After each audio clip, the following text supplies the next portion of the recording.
not acceptable. And I think the real answer is Jeffrey Epstein was working on behalf of intel services, probably not American. And we have every right to ask, on whose behalf was he working? How does a guy go from being a math teacher at the Dalton School in the late 70s with no college degree to having multiple airplanes, a private island, and the largest residential house in Manhattan? Where did all the money come from? And no one has ever gotten to the bottom of that because no one has ever tried. And moreover, it's extremely obvious to anyone who watches that this guy had direct connections to a foreign government.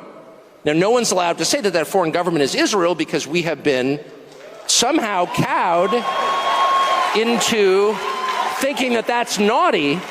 There is nothing wrong with saying that. There is nothing hateful about saying that. There's nothing anti-Semitic about saying that. There's nothing even anti-Israel about saying that. I've spent my entire life pretty much in Washington, where I knew and loved a number of people, including one very close person who worked at CIA.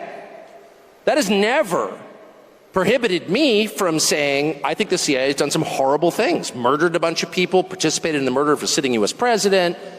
It's got a whole trail of crimes.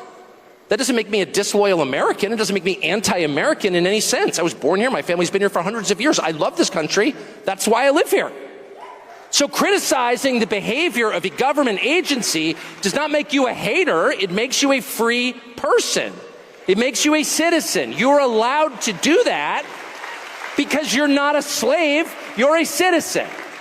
And you have a right to expect that your government will not act against your interests, and you have a right to demand that foreign governments not be allowed to act against your interest.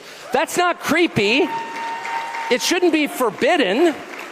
And yet all of us have trained ourselves to believe that you can't say that somehow, that that's like too naughty and forbidden. And the effect of making that off limits has been to create a lot of resentment, and I'll say it, hate, online, where people feel like they can't just say, like, what the hell is this? You have the former Israeli prime minister living in your house.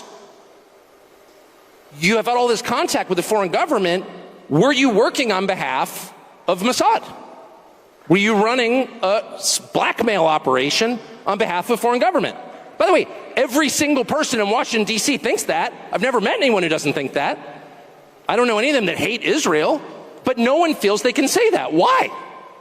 And I think the longer that we play along with it, the more subterranean and creepy and hateful the conversation actually becomes. So I think it's better just to say it right out loud. Did this happen? And of course that question has been asked to the government of Israel, and their answer is, we're not going to tell you. And I think our answer should be, no. As long as we're sending you money, if you were committing crimes on our soil, we have an absolute right to know, did you do this or not? And yet everybody has been so brainwashed into thinking that's somehow an expression of hate or bigotry, when it's not. It's a baseline question that every US citizen has a right to an answer on. What the hell was this?